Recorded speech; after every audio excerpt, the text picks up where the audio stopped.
Welcome, guys, back to the Grateful Living podcast. Today, I'm thankful to have Dean Karnazes with me. Dean is an ultra marathon runner. Among his many accomplishments, he has run 50 marathons in all 50 states in 50 consecutive days.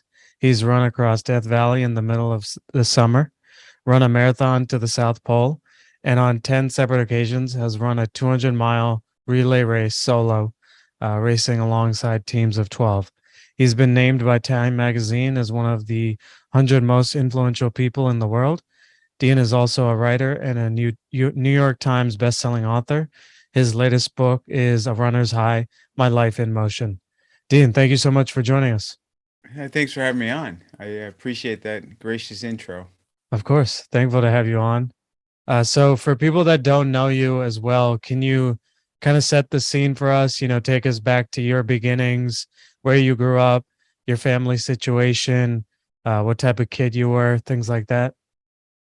Yeah, sure. So I'm Greek American. So I come from a Greek ethnic Greek family, and I grew up. I was born in a town outside of Los Angeles, and my earliest childhood recollections are running home from kindergarten. So I literally remember not being able to sit still in class, and the bell would ring, and I'd run home. And my parents were very free spirited. They were, it was. I don't want to date myself, but it was in the 60s and 70s when I was a kid, and they were kind of hippies. So there was basically no rules in my household. I could go running whenever I wanted, and in fairness to them, it was a little bit safer, I think, back in those days. So I ran competitively when I was in high school, and then I stopped running. I thought that I'd taken running as far as it would ever lead me, and I gave up running altogether. And then I was in a bar in San Francisco on my 30th birthday, doing what a lot of people do on their 30th birthday. I was in there drinking with my buddies, and at around midnight, I told them I was leaving, and they said, "Well, where are you going? The night is young. Let's have another round of tequila to celebrate your 30th birthday." And I said, "No, I'm going to run 30 miles to celebrate instead." And they looked at me and they said, "But you're not a runner. You're drunk." And I said, "I am, but I'm still going to do it."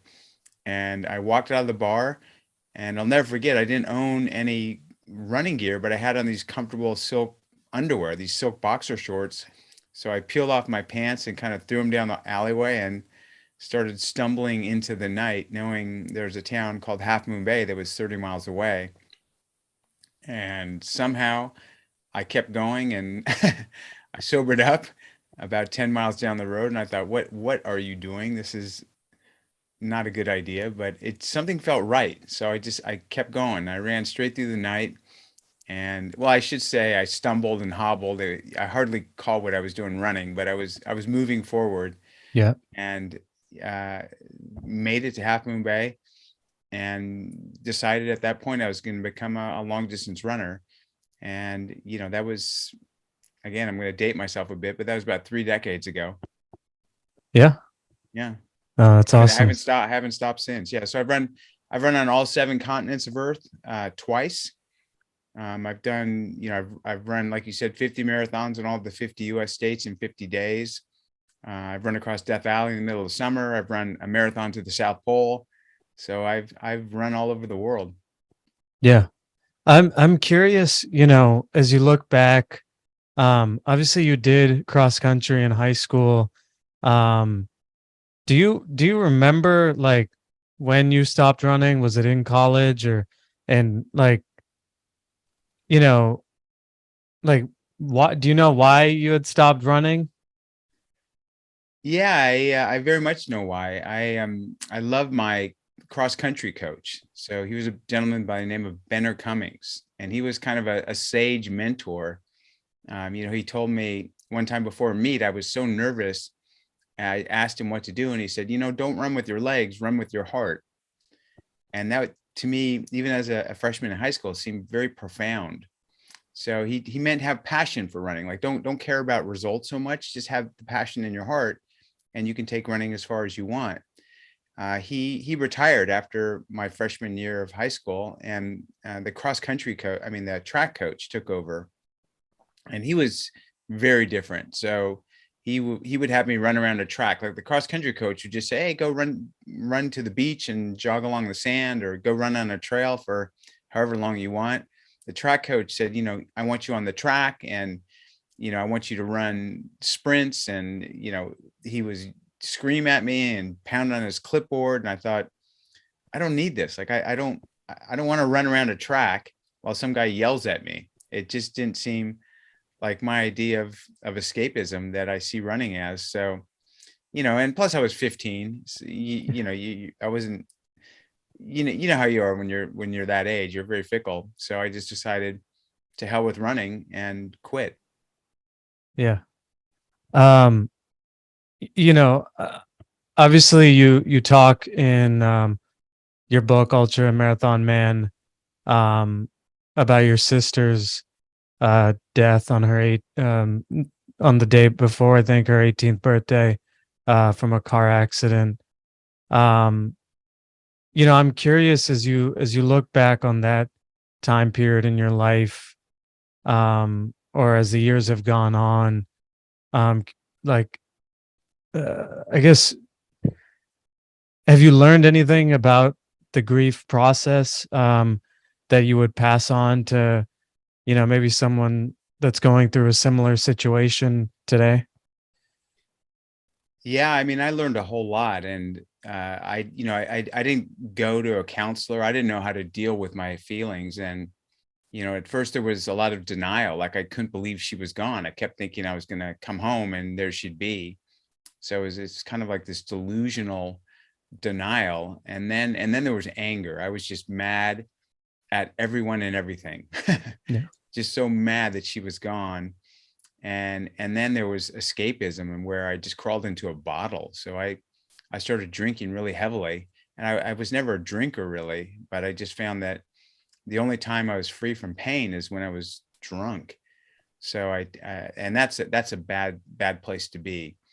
Eventually I came to the point of acceptance, and it wasn't until I said, she loved you, and she would not want you to live the life you're living.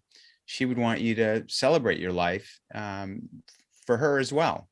So at that point I just had the realization that I should just live every moment of life to the best of my ability, to honor my sister. Life is precious and short. Take the lesson, as hard as it is, of losing her, and apply it to your life to live to the fullest. And I think once I got to that place, I kind of found my peace. Yeah. Um, I guess, going to, um, this is a complete flip, but throughout this time, you were dating your now wife, Julie. And then I think you guys got married in 1988. I'm curious, for throughout your college years, you guys were long distance. And now, as we look back, you've stayed married with two kids. Any advice on love and maintaining relationships, and especially as you've gone into this new career, since 2002 or what not, of being a public figure.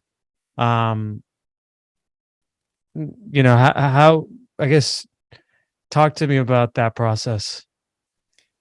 Yeah, I think that love is love is a funny thing, anyone who's been through it knows. And um, when you stay with someone, as long as in a relationship, as long as I've been in a relationship with my wife, and like prior to that, my girlfriend, as you said, you change a lot as individuals, but fundamentally the values that you have when you first meet, you really don't change. I mean, that kind of underlying respect for one another, gratitude toward one another, thankfulness toward one another. We've always had that since we first started our relationship. So even in rocky times, those underlying values are kind of the glue that sticks together a relationship. And I've also learned that not every moment is fabulous in a relationship. I mean, there are tough moments, and that's not such a bad thing. If you can embrace those tough moments and appreciate them for what they are, I think you have a greater chance of sticking it out. And the thing that I've learned, over a fairly long course of marriage is that the sticking it out part is almost more powerful than the love part. Because, love comes and goes, right? I mean, there's an infatuation and that, that doesn't last forever. But what stays around is your dedication. And what gives you the most fulfillment is knowing I'm hanging in there. I'm not quitting. I'm not going to DNF. Like Yeah. it's almost that same bullheaded tenacity that gets you to the finish of an ultra. And that very fact that, look, I've been through hell with my wife and I've been through heaven with my wife and we're still together. I think, as long as we've been in the game, I think that is something I appreciate more and more every day. Yeah. Does that make sense at all? I mean, I'm Yeah. sure, Yeah. yeah, No, it's a journey. yeah. There's Well, ups you're and a younger downs. guy. You're probably like, if you're not in love with someone, why would you ever hang together? And it goes beyond that. Yeah. No, I mean you know, you can't be in the honeymoon phase for, you know, 50 plus years, and that's when, as you said, the character and of each individual comes to play. Um, I guess, 1992 is the story is that story of your 30th birthday. Um, and then I think 2002 is when you quit your job. Can you talk about that time period and, you know, I guess what was your relationship with running? Because I think there's a lot of people that are runners, outside of work. And how did you get it to the point where it became your full time work and things? I mean, that's the dream for so many people. Um, what were kind of the steps that you took? I don't know if you even were looking at it that way, but maybe in hindsight, what were some of the things that you did right to put you in that position in 2002? Yeah, that's a really good question. And, I'll preface it by saying that, I had a very comfortable corporate job as I described. So deciding that I was going to, quit and become a runner was terrifying. It's, to leave that security blanket was really scary. It's more accepted these days. Like, there's that whole gig economy where a lot of people can have multiple jobs and you can make a go of it as an independent contractor doing a lot of different things. When I did it back then, it was more unusual, a path to follow. But I thought, even if you fail, at least you'll have tried. And to me, that was the biggest thing, is to try. So yeah, the pieces just kind of came together as I, just worked my network as best I could and relied on my own tools as best I could. I'll tell you that I'm not a very bright guy. I'm not an extraordinary athlete. So I'm just kind of an average guy. But I knew I was very passionate about running. And I thought, the Oracle at Delphi said, know thyself. And as simple as it is, you're a runner. So you're going to be unfulfilled unless you do anything besides, build your life around running. Certainly, writing my first book, Ultramarathon, man, that helped. When I wrote it, I thought, if 5 of my buddies buy this book, I'll be really lucky. And it became a bestseller. So that certainly helped, build the momentum to, to get sponsors and to, get some endorsement deals. And the other thing is that ultramarathoning is a very obscure kind of pursuit. Certainly the sport is growing, but in the mainstream, not that many people know about ultramarathoning. So I thought, even if you can get somehow good enough to win races, you're going to have to do more than that, because there's, a lot of these races, if you win, you get a belt buckle, just like everyone else, Yeah. which I think I love about ultramarathon. It's so democratic that it doesn't matter if you're the first or the last person across the finish line, you get the same belt buckle.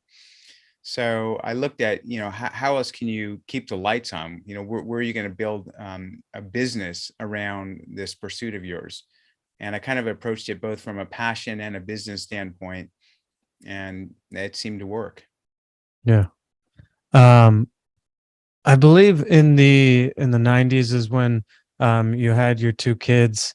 I'm curious, first, how did fatherhood change you? And then, how have you managed, these aren't, you're not going out for a 10-minute, run.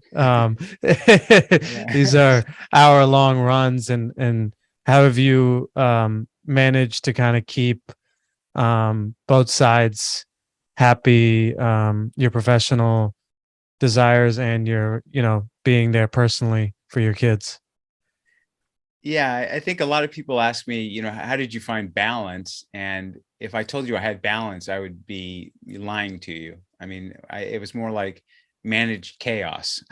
Yeah, yeah, There really wasn't a lot of balance because I was traveling sometimes 250 days out of the year. I think if there's again that underlying fabric of love, and if your kids know that you genuinely put them as your first priority, I think that matters more than anything else. And kids are very quick to spot hypocrisy. So if you tell them, you really love them and they're your first priority, but they don't actually see that in your actions, they're going to see right through it. So I've always put my kids first, and I don't think it's the quantity of time you spend with someone, it's the quality of time. So we made it a point that when dad was around, when he was home, we were going to really have a great time together. We were going to enjoy each other, and then I'd be gone. So I think sometimes spending too much time with people is a bad thing. So we had really great quality time. Uh, but in hindsight, there are things I would do differently. There's a saying, in school you get the lesson, then you take the test. In parenting, you take the test and then you get the lesson. yeah, So, I think I would have done a couple of things differently, as many parents probably do. But overall, I think my kids are pretty well adjusted, and we have a really strong relationship. And I think they saw dad as someone who pursued his passion. I believe that lesson is the most important takeaway they'll have from me rearing them. yeah. I'm curious, I think it was 2006 when you had that 50 states documentary and things like that. Um, you know, I don't know how you think about fame yourself, but how was navigating that aspect, um, as your kids grew up and stuff like that? And, there's um someone literally, videoing this journey of you, and um obviously later on you had Road to Sparta and you were featured in that too. um how have you kind of dealt with fame and people knowing who you are, or things like that? I think it was easier back then, to be honest. With social media now, it's just Yeah, it's crazy. And thankfully, the people that are I hate even to call them fans, because I think they're more like peers. They're good people. When I walk through an airport with my kids and someone comes up to me and says, "Oh, I really admire you, and can we take a selfie or whatever?" They're good people. Like I would want to have dinner or have a beer with these people. So I think I'm very lucky in that regard. I'm not like a rock star that has like fawning groupies following me around. yeah, Yeah. So I think that it's been a blessing, actually. And I've never let it get to my head, because I'm not that big a star. I mean, I am recognizable in certain circles, but I can't imagine how a legitimate star actually, gets through a day and keeps their head about them, because like I said, with social media and and you're just accessible now. I mean, I don't know how people find my house, but people show up and they want to go running with me. oh god. Yeah, so it's like, Oh jeez. yeah. Yeah. And um I mean, it was great. One time I had, when my kids were young, we were getting ready for dinner and someone knocked on the door, and Alexandria had answered. I didn't even know. And she came back. She said, "Dad, there's two guys here at the door that want to talk to you." And I go to the door, and there's these two kids that had just driven literally across the country. They graduated from college. They were cross country runners, And they're like, we just got in a car, we did a road trip, and all we wanted to do is go running with you. That's why we're here.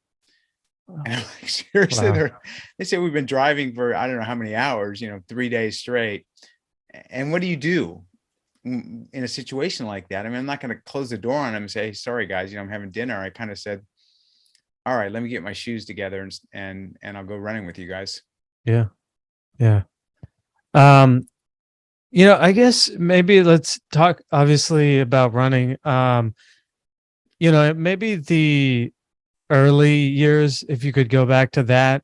Um, one thing I feel like all maybe beginner runners deal with is failure. And how did you develop?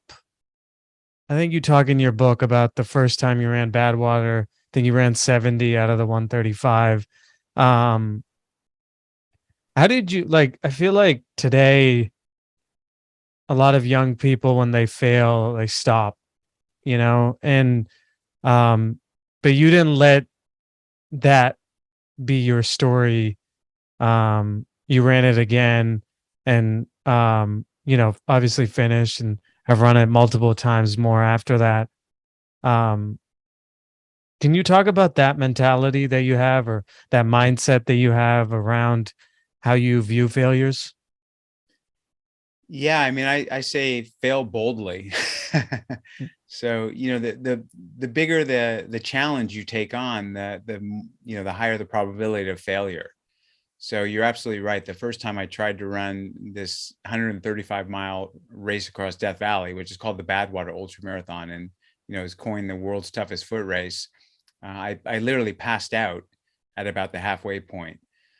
So it was a big failure, and so much went into planning for that race. So much training, so much dedication. uh, just the planning, preparation, the logistics, getting my family out there, almost killing my daughter when our RV, blew up in the middle of the desert on the way to the start. And I thought, you know, do you want to try to go through this again? It's a big undertaking. It takes a lot of time and dedication and sacrifice. And, the resounding answer that came back to me is hell yes. You've got to go out there and you've got to do it again. So even in failure, I really reveled in it. I kind of embraced the failure and thought, let's see what happens the second time around. And, thankfully I made it the second time around. And it was glorious. Failing the first time, I think, made finishing it all the better. Yeah. The other interesting thing that I think, um, you encompass is you love adversity. Um, you take on these challenges, um, and push yourself to the limit. Where does that come from? And if that's not something a listener has, is there something, um, that you would recommend in terms of implementing or trying to, develop that quality? I guess, start slowly. I've kind of always been hardwired to kind of thrill on risks. Yeah. I mean, when I used to surf, I used to seek out the biggest, scariest waves and used to love, surfing these waves. So, running great distances to me has always been something that is appealing. And people say, like last weekend I went and ran, you know, I ran up to the top of this mountain to watch the full moon. Unfortunately, it was cloudy, but anyway, I got up to the top of this mountain. It's late at night, and then I got to get back down, and it's kind of a treacherous trail to get back down. And I'm all by myself. I've got a headlamp on, but I'm out in the wilderness. And people say, God, I would never do that. It'd be terrifying.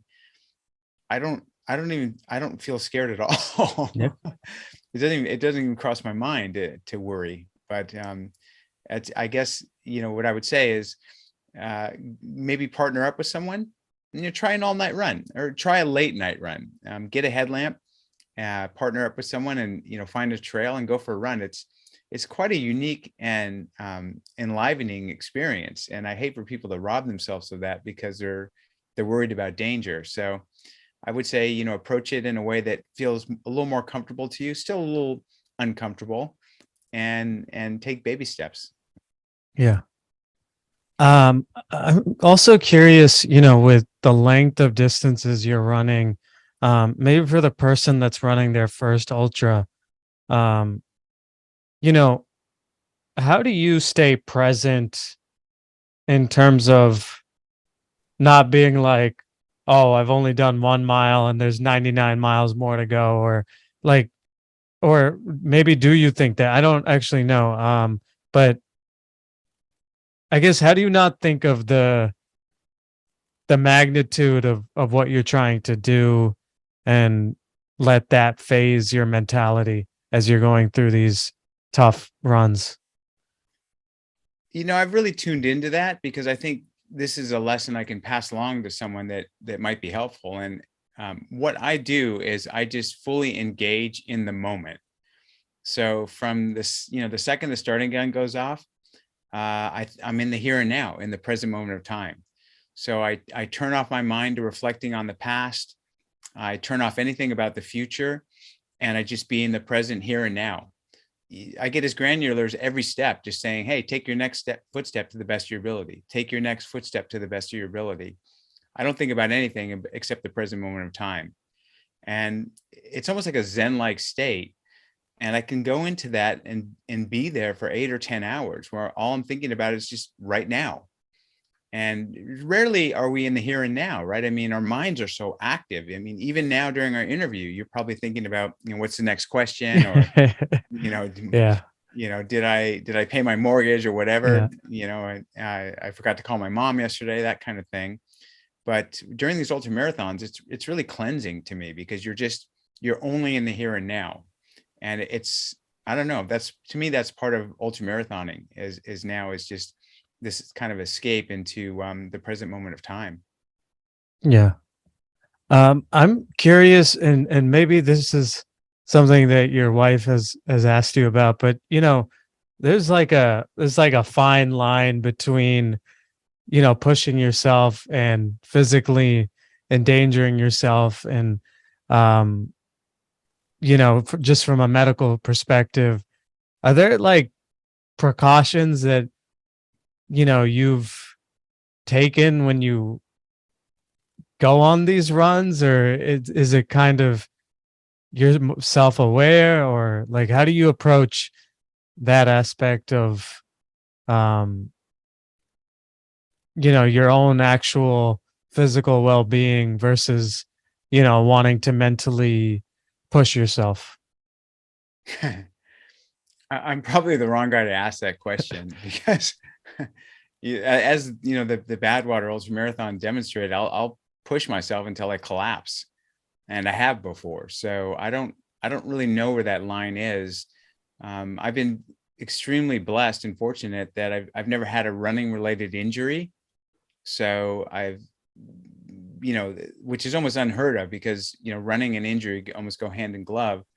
But for some reason, I've never had an injury. I've never, overused anything. And I pushed to the point where I thought I'm going to explode and somehow kept going.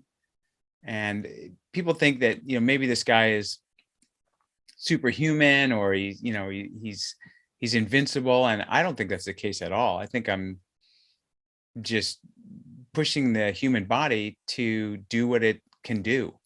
And I take very good care of my body. I treat my body as the best animal it can be in everything I do. So I have a lot of confidence that my body can withstand, the loads I put on it. But that, I think, comes from knowing that I paid my dues, knowing that I'm cross training constantly, that I'm sleeping well, I'm doing everything to optimize my performance, including diet. So I'm not having cheat days. I'm not drinking a lot of booze. I'm doing everything that gives me the confidence when I get to those tough points to say, you know what, you have a right to be standing here, and you can keep going. Yeah. I'm also curious, now years into what you've been doing, have you ever gotten to a point where you felt like you've kind of done it all, like you've achieved so much that you're not motivated, um because you've done so many different races or so many different um things. And if not, like, I guess what is motivating you today? What is it that keeps you going? I kind of psychoanalyze myself. When I go running, I have a lot of time to think, and Yeah. I really think I thrive on adversity, and I really thrive on discomfort. I mean, the career path I've chosen and the way I've lived my life, even to this very day. I mean, you're talking to a guy, that is old essentially. It's kind of washed up, and I'm still trying to make a go of it. I'm still saying I can still keep going. I can still keep making a career out of doing what I'm doing, what I love. I can still, keep the lights on and put food on the table. And there really there's no plan B. There's no backup plan. So I've just thrown myself entirely into this. And it's, there's points where it's not easy.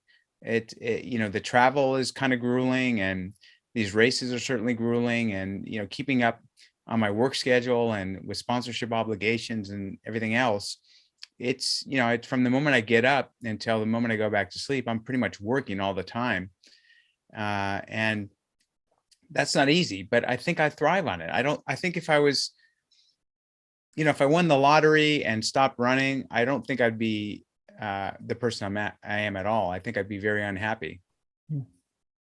Yeah. Does that kind of answer your question? Yeah, yeah, yeah, yeah.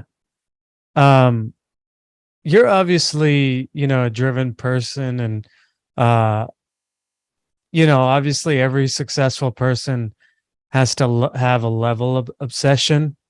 But sometimes, you can't bring your professional drive into other aspects of your life. Um, for example, in terms of maybe pushing your kids or things like that, like you have to kind of turn off Dean the runner and kind of be Dean the father. Have you found that aspect of, you know, what you would say given, an adverse situation, but maybe the people around you don't have that level of drive, or um has that ever been something you've dealt with? Yeah, it has actually. And we teach our kids a lot, but if you can actually listen, your kids will teach you a lot as well. So, thankfully I've tried to keep an open mind and really pay attention to my kids. And they've pushed back on me, and they've said, "Dad, you're being overbearing and you're pushing us too hard." And I listened. They've said, "Dad, it's subtle. You're giving us little guilt trips, like, why aren't you running this 10K with me?" And I really tuned into that, and they were absolutely right. I was kind of trying to push them into pushing themselves further than they felt comfortable, and I really had to back off on that. So I think they taught me a valuable lesson in that regard, and I'm thankful because you're right. I mean, even with my own parents, I love my parents, and we travel together all over the place. I always take them with me everywhere I go, and I move at a kind of a breakneck speed when it comes to travel, and learning to slow down for them has been a good lesson for me. Yeah. um I think one aspect of, you know being a full-time, I don't know how, like, you would describe, I wouldn't say full-time creative, but like a full-time runner, is there's a business aspect to it. um is there anything from the business side, if you were advising someone trying to become somewhat like you, whether it's in surfing or it's in volleyball or whatever, that their passion is, in terms of understanding, the business of sponsorships, the business of speaking, or just not like any advice on, you know, um, things to look for and how to navigate the business of actually being a full time, um, passion person. I think your desire to live your passion is got to be matched by your hustle to do the same. So it's a lot of work. And people, I think, look at me and they say, wow, this guy, everything this guy touches, it turns to gold. It's so easy for him to have done what he's done. And no, I mean, I'm still hustling. I'm still getting a lot of rejections. They're softer rejections, just, this is not going to work out, but there's still a rejection. Yeah. So you be prepared for that. I mean, no one gets through this. I'm sure at a certain level, if you're Michael Phelps, or someone that's very decorated in that regard, your life's probably a little bit easier as far as sponsorships go. But if you're going to choose kind of an obscure sport, be prepared to hustle. And, if it is to be, it is because of me. I look at guys like Tony Hawk. People say, who do you admire? I'm like, well, Tony Hawk's a prime example. I mean, he made a go out of skateboarding. Like before, when I was a skateboarder, like you're a bunch of dirtbag skateboarders, like he built a brand around it. He made a living doing it. He created something. There's a guy named Laird Hamilton who is a big wave surfer, and he was surfing in contests where the waves were, waist high, and it was all about tricks. He's like, this is not me. Like I like surfing the biggest, gnarliest waves out there, and he carved a niche for himself. So I would say, do what's inside you, and be prepared just to do a lot of groveling and learn to enjoy the groveling. Yeah. Um, what aspect of doing your passion full time, uh, sometimes for people is being overcommitted and maybe burning out or having as existential crises of, um, you know, can I do this, long term, or should I go back to maybe a safe 9 to 5 job? I'm curious if you ever dealt with burnout or, questioning whether you want to continue the path that you're doing. Any of those thoughts ever happen for you? Before the pandemic, there was a point where I thought, I don't know if I can keep this up. It's so grueling traveling every weekend and running these races back to back. And it felt like, I was having to do more smaller engagements. Before previously I had like bigger engagements that were more full time, where I could kind of just do one thing and pay the bills with that. And then it became smaller and smaller and more. And I thought, this is going to kill me at this pace. And then the pandemic hit and everything kind of went dark.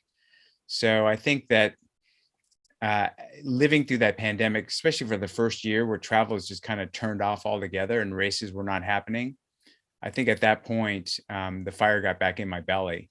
And I thought, you've got it really good. And yeah, maybe you were burning out a little bit, but now that passion is back. Yeah. Obviously your first book, Ultramarathon Man, was a New York Times bestseller. Um, I'm curious, do you have any writing advice? Obviously, I think you've written 4 more books since then, uh, on, yeah, I guess just how to come up with your first book, or, um, writing styles, or what you've learned through writing 5 books. Yeah, I mean, I've learned that writing is 1% inspiration, 99% perspiration. So, you've got to be willing to look at a sentence and look at it in different ways and retool it over and over again until it sings to you. So, I'm 100% Greek, like I said, and the greatest book ever written, to me, indisputably, is Homer. The Iliad and the Odyssey. And why are those books just so amazing? Besides the storytelling, is that it's poetry that's the pages sing to you. And part of the reason I don't think a lot of people realize this is most likely that book was recorded orally.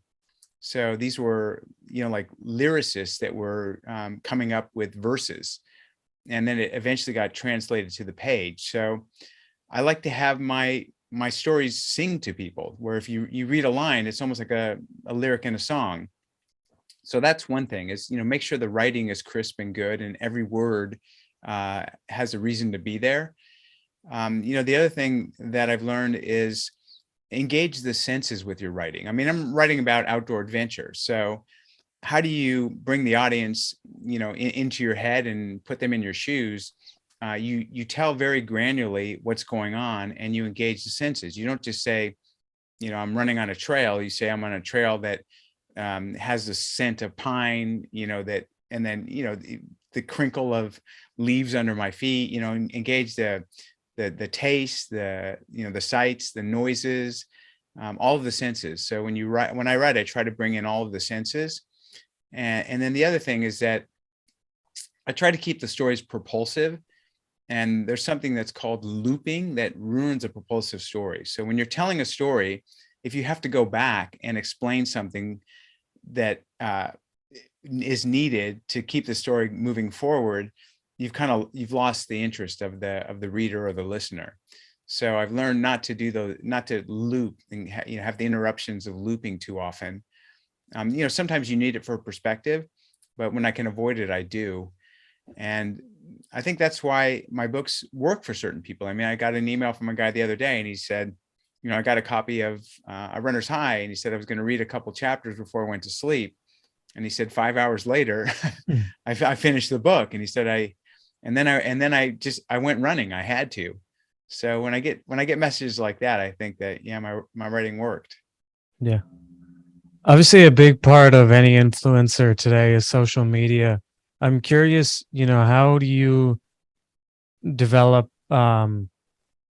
your posting schedule, or how many times a week that has that been calibrated so you don't burn out, or do you have expectations on, try to do 4 posts a week, or how do you think about social media? It's a love-hate relationship. Yeah. A lot of times I wish it didn't exist, because I'm spending too much time looking at a screen.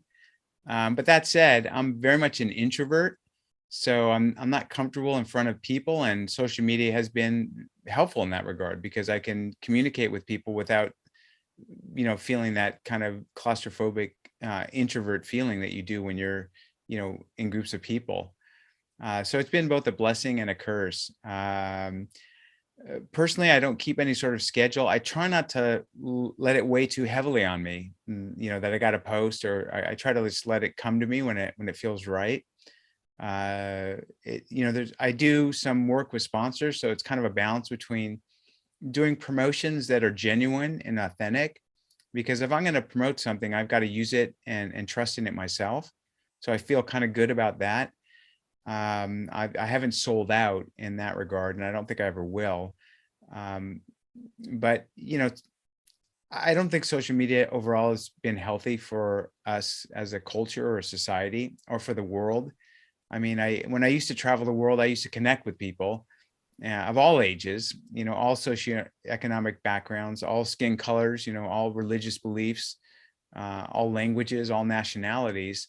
And now it seems like anywhere I travel, half the people you walk by or run by have got their heads down in a phone or in a screen. And I don't know. I don't think it's helped us at all, unfortunately. Yeah. No, that's fair. But that Uh, said, yeah, I mean, you're a great guy. You're a beautiful man, and I'm talking with you, and we're having a yeah. great conversation, or at least I'm having a great Yeah. conversation. Yeah. Oh no, I'm learning a lot. Without social media, we never would have been connected. So there Yeah, is upside. that's true. Hmm. Your latest book is A Runner's High. I'm curious, what were you looking, or hoping that the reader would get from this book, or um, yeah, I guess what would you hope that they get from reading it? It was kind of a lofty ambition, but I was hoping it would live up to the title. As you know, if you read good writing that touches you, it gives you a high. You get like a serotonin, like a almost like a runner's high. So I thought, can you write a book that gives someone that same sort of runner's high, where they feel like I just did a run. Yeah. And that's what I wanted to do with this book. And it's funny, a lot of my readers are not runners, or a lot of them are ex-runners. So they can't run anymore through injury or age or whatever it might be. and they kind of live vicariously through my stories. So I know there's that subgroup of my audience, and I wanted it to be fulfilling to them, and that's those were kind of the thoughts I had going and the goals I had going into this book. Yeah. Well, Dean, we've talked about for a good amount and covered a lot of ground. Was there something uh, that you wish we had talked about, or is there some sort of life advice that uh, most of the majority of the listeners here are 25 to 34? Anything in terms of life advice that you would like to give? Yeah, I mean, the biggest advice I think I would give is don't neglect your body.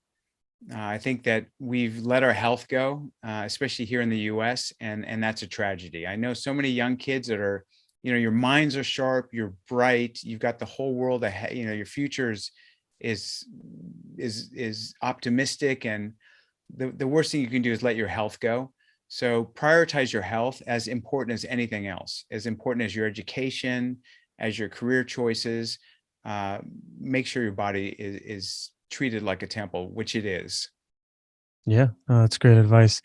Dean, if people want to support you, or if you have anything upcoming in the future that people can look out to, what's the best way to support you? Come running with me. Yeah. Join me on a run. That'd be great. But if you want to learn more about me, someone said if you type Dean in Google, that I'm the first Dean that comes up. So my last name's Karn. It starts with a K, and you impressed me because you pronounced my last name correctly, which very rarely that happens. But yeah, just you can Google me, and I've got a website, ultramarathon.com, and I'm on social media and all those places. Awesome. Well, Dean, I just want to thank you and acknowledge you. It was really cool getting to read your books and just listen to all the accomplishments you have. I didn't even say like half of them. What was it? You ran 350 miles in 80 hours and 44 minutes without sleep. Um, so, you're a testament to um not letting us as humans settle with what we think is possible, and in the way that you've done it, you've become the ultra marathon man and have inspired so many to incorporate running into their life, and that's an awesome legacy to leave behind. Well, I appreciate those kind words, and I've enjoyed our conversation immensely. So thank you for having me on. Thank you for coming on.